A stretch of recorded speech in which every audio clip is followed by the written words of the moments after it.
So, still talking about scatter plots here, and we're going to start to look at linear models that are a good fit for our scatter plots. So, this question says that Avery is saving money to buy her first car. A used car lot nearby has 10 cars for sale. The scatter plot shows a linear association between the price and the age of 10 cars. Drawing a line that models or follows the pattern of the data can help Avery determine the age of a car she can afford. 4 lines are drawn on the scatter plot. Which line do you think is a good model for the data, and explain your choice?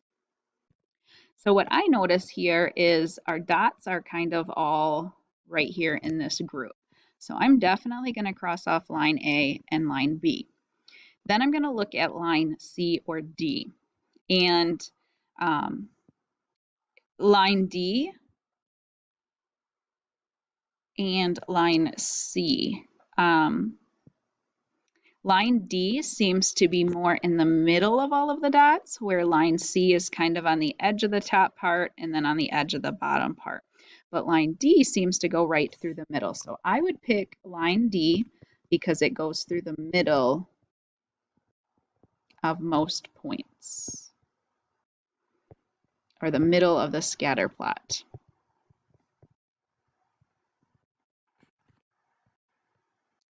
All right. So back to the same picture here.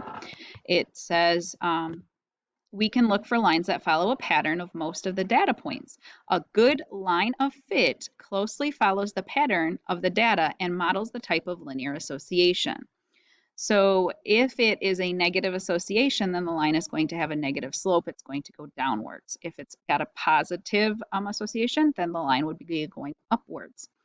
The data here has a negative association, and line A does not follow that pattern. So line A is out of the question. The line that passes through a point that is far away from the rest of the data. The point is an outlier. So that outlier means that it doesn't fit with the rest of the data. It is a number that is way out, kind of away from everybody else there. Line C follows the pattern of data. So I picked D. As you can see, they're kind of close together. And again, line C, it's close. So it is okay. I would have accepted both answers on a paper. So next, we can look for lines that go through groups of data points. So data points are grouped close together and form a cluster. A good line of fit often passes through the center of the clusters. So line B passes through 2 data points, but above the clusters. So line B is not a good fit. And line D passes through both clusters. So a good line of fit often passes through the center of the clusters, and it doesn't pass through the center of the bottom cluster here. So I'm talking about right here. It doesn't pass exactly through the middle of that one, so that one's why it's not the best choice, but it is pretty close. All right. We already talked about line A and line C. We had talked about the lines of best fit on there. So now we have this new line, line E, drawn on the scatter plot here. Is it a good line of fit? Absolutely not, because as you can see, most of the points are down here, and the points aren't going up here higher. So no, because it's not following the pattern here. It's way above our pattern. And how can you tell if a line is a good line of fit for data with a linear association? And it passes through the middle of the points, is how you can tell.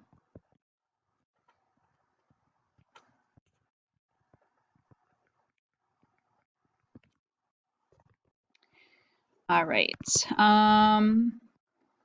Next, describe how to determine whether a point in a data set is an outlier, and how does a good line of fit take an outlier into account. an outlier doesn't fit with the rest of the points. So it's out way away from it. It could be way above, it could be way below, but it's not with the other one. So as you can see here, this point on this graph here, that line B is going through, does not fit with the rest of them, and it sits above them. And so that line going through that point is definitely not a good fit. It's not even going in the same direction as our points, so it wouldn't work out. If you notice, the line of best fit that we would pick would probably be one of those that are down there with all of the points. So not line A or B.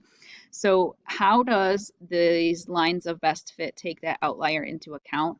Well, it really doesn't. It kind of leaves it off out there by itself because it's really not helping the majority of the data. So with this question, it says the scatter plot shows a linear association between the drop height of the maximum speed for 12 steel roller coasters, which is a good line of fit for the data. Select all that apply. So line A does not follow the points, so that's not a good fit. Line B is going in the opposite direction, so that definitely is not a good fit. Line C here is right here. It is above all of the dots, so I wouldn't pick that one. And line D is this line. That might be going through the clusters where the points are grouped together. And then line E is the other one that, let me change the color here. Line E is this one. And I think we should pick the one going through the clusters. So I would go with line D as being the best choice. Of course, line E is kind of close, but I think D is the better of the two choices. All right, so we're still looking at the same scatter plot up there. Does the scatter plot show a positive or negative association? Well, it's kind of going uphill, so that would be a positive. What does the association suggest about drop height and the maximum speed? So as our height is getting larger, so is our speed. So that's what it suggests. So as height increases, so does our speed. So both things are increasing when we have a positive association. And then choose one of the data clusters. Explain what the cluster suggests about roller coasters. So let me erase all of our stuff. We have the two clusters right here. And it says pick one of those. And so I'm going to pick this top one. If we go up, they're roughly 300 feet and close to 100 miles per hour. So what that suggests is that is 300 feet. The maximum speed is really 100. So all of the roller coasters, or the majority of the roller coasters, are sitting at that speed with that height. So it just means that that is a good indication of the speed at that height. Same thing with the other one. It's about 150 for a drop height, and they're going maybe roughly 70. So the majority of roller coasters that are a little over 100 feet with a drop height are going to be traveling around 70 miles per hour. So it's a good indication that those speeds are correct.